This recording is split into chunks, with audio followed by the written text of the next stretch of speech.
Ini hanya Allah turunkan untuk umat Nabi Muhammad SAW. Catat ini ya. Dan saya belum pernah bagi dimanapun yang ini, yang versi lengkapnya. Kalau bisa dilakukan, bukan hanya dosa digugurkan. Tapi setiap hurufnya mempercepat terkabulnya doa kita di hadapan Allah Subhanahu wa Ta'ala. Ya. Ada 2 surah di dalam Al-Quran yang bila 2 surah ini dibacakan, itu setiap hurufnya dihitung bisa berpotensi menggugurkan dosa sekaligus mengabulkan doa-doa yang dimintakan. Sepanjang doa itu baik untuk urusan dunia akhirat kita. Kalau salah satu kurang baik diperbaiki oleh Allah. Misal dunia baik tapi akhirat tidak, maka diperbaiki oleh Allah kepada yang lebih baik. Surat pertama Al-Fatihah, surah kedua Al-Baqarah. Ya. Sebelum doa baca tuh Al-Fatihah sama Al-Baqarah. Tapi Al-Baqarahnya tidak dari ayat yang pertama. Kepanjangan. Cukupkan di ayat 285 sampai ayat 286, 2 ayat terakhir. Hadisnya sahih. Kalau mau dikuatkan biasanya banyak ulama memasukkan ayat 284. Ada yang sudah masuk ke dalam Ka'bah di sini? Ini informasi saja. Dan 3 ayat ini, Al-Baqarah 284, 285, 286, itu ayat yang dituliskan di dinding Ka'bah. Itu yang saat berhala dikeluarkan, gambar-gambar dihapus, itu ya, syair-syair diganti dengan ayat Quran sehingga jadi kain kiswah Ka'bah di luar. Itu ada sejarahnya. Yang di dalam pun dihiasi dengan hiasan ayat Al-Quran. Di antara yang dituliskan itu Al-Baqarah ayat 284, 285, 286. Intinya di 285 dan 286-nya. Tadi rakaat pertama yang saya bacakan dalam salat Isya. Hadisnya sahih. Itu spesial malaikat Jibril turun kepada Nabi Muhammad SAW mengabarkan kabar gembira siapa yang membiasakan membaca Al-Fatihah. Ya, kemudian 2 ayat terakhir di Al-Baqarah dari amanar rasulu sampai fansurna 'alal qaumil kafirin, tidaklah dia membacakan itu kecuali setiap hurufnya dijaminkan mengabulkan doa-doa yang dia mohonkan sepanjang benar doanya dan tidak diselimuti maksiat. Ini maaf ya. Ini saya minta maaf dulu nih. Kalaupun Anda benar doanya khusyuk sampai nangis, tapi ada selimut maksiat dalam permohonan doa itu pengabulannya mental lagi. Hadisnya sahih.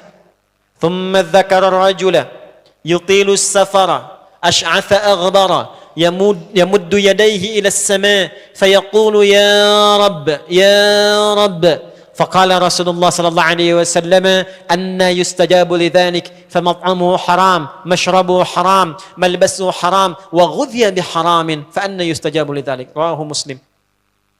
Nabi mengisahkan seorang lelaki menempuh perjalanan jauh.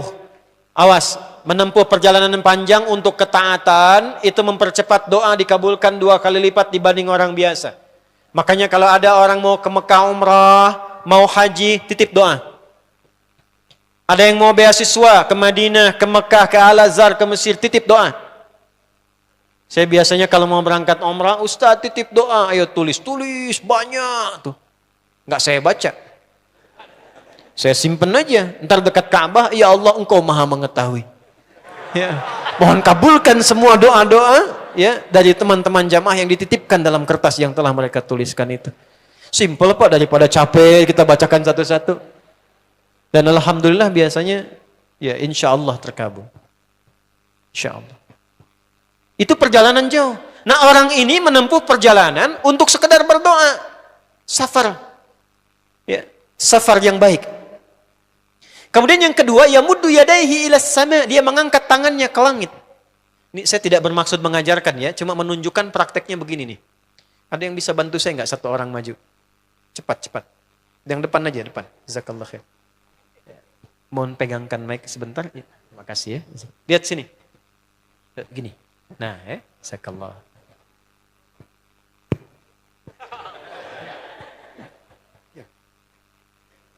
Nah, gini ya. Ini tangan, lihat telapak 2 ya. Berdoa itu sesuai porsinya, dan ikuti caranya Nabi. Kalau doanya formal dalam sholat dan diikat dengan gerakan, jangan kreatif. Ikuti seperti Nabi yang contohkan. Misal dalam sholat, "Shollu kama ra'aitumuni usolli." Sholatlah seperti kalian melihat aku sholat. Nanti ada 3 posisi atau sampai 4 posisi dalam sholat yang mempercepat terkabulnya doa. Posisi puncaknya sujud. Hadisnya sahih, "Inna ma aqrabal 'abdi min rabbih wa huwa sajidun fa aktsirud doa."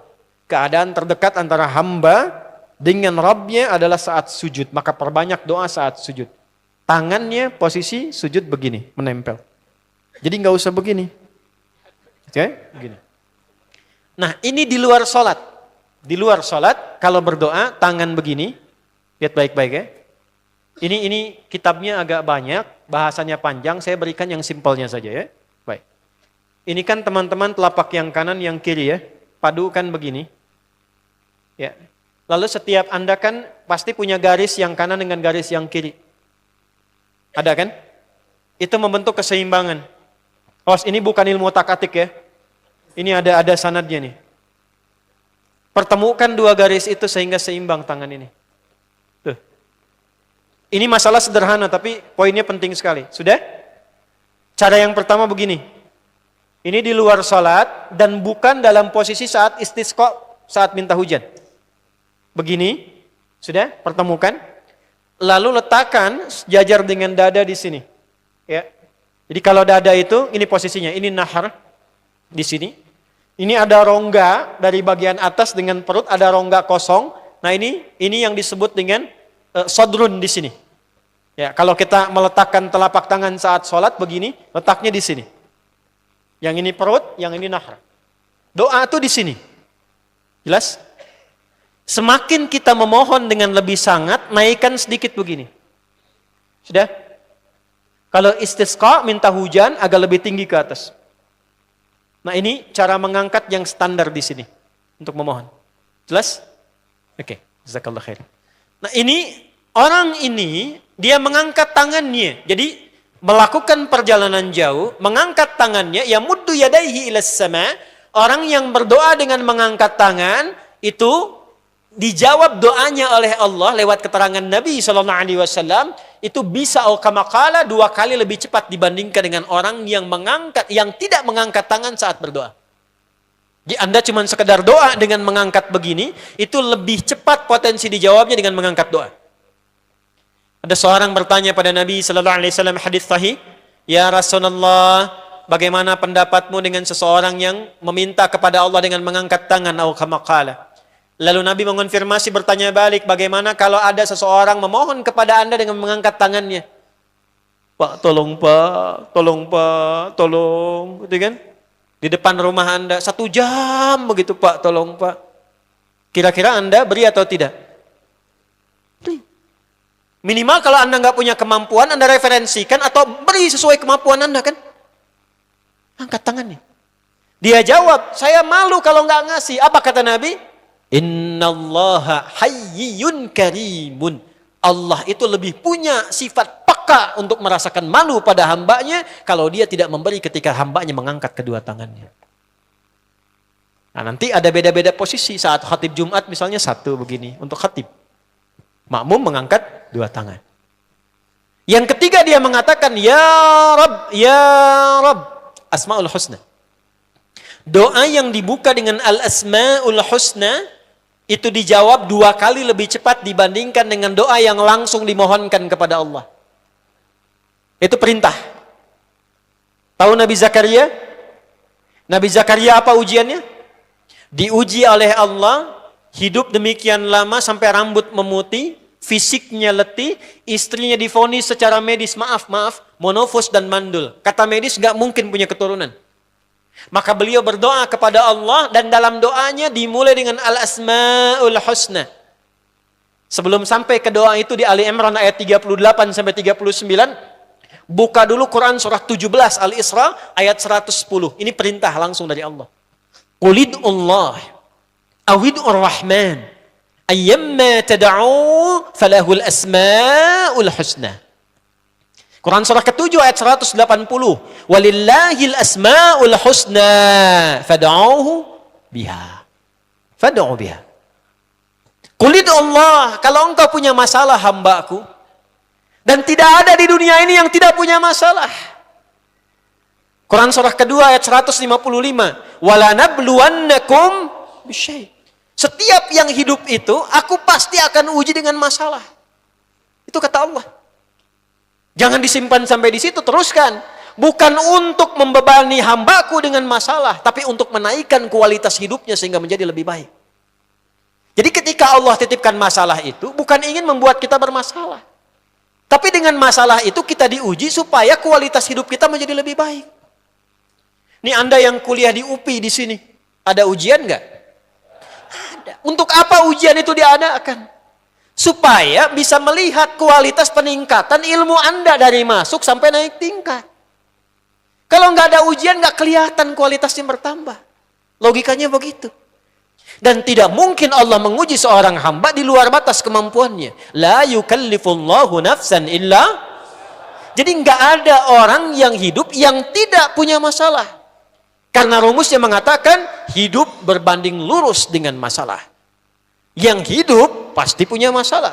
Yang tidak ingin punya masalah, tidak ingin hidup. Karena orang yang tidak hidup, yang hilang masalahnya, selesai hidupnya. Baik. Siapa yang tidak ingin punya masalah? Angkat tangan. Baik. Siapa yang ingin punya masalah? Alhamdulillah.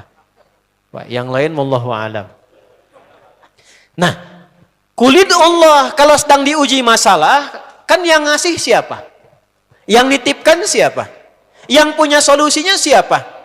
Kalau Anda tahu yang punya solusinya Allah, kenapa curhatnya bukan kepada Allah?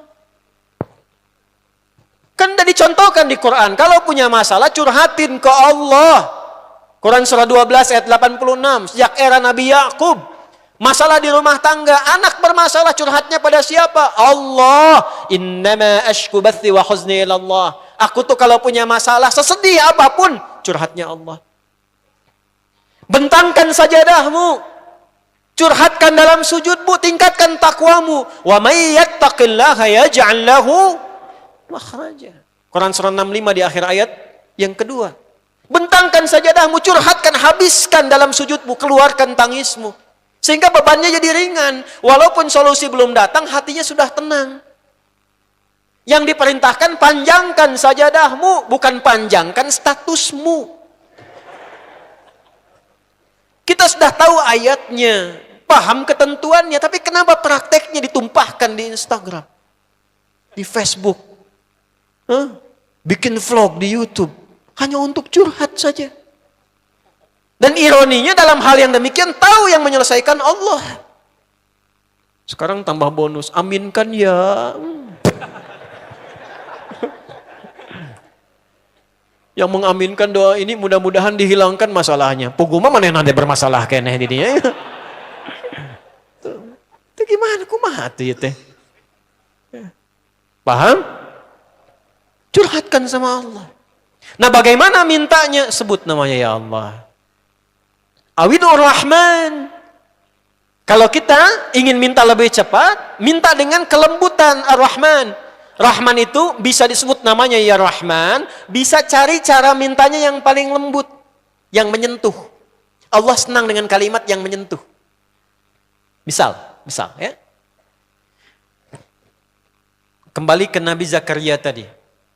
Quran surah 3 ayat 38. Hunalika da'a Zakaria rabbah. Qala rabbi habli min ladunka dzurriyyatan thayyibah. Innaka sami'ud du'a. Ya Allah, hamba-hambamu itu telah menghukumi aku dan istriku tak akan mungkin punya keturunan. Sedangkan engkau yang maha pemberi tanpa punya batasan.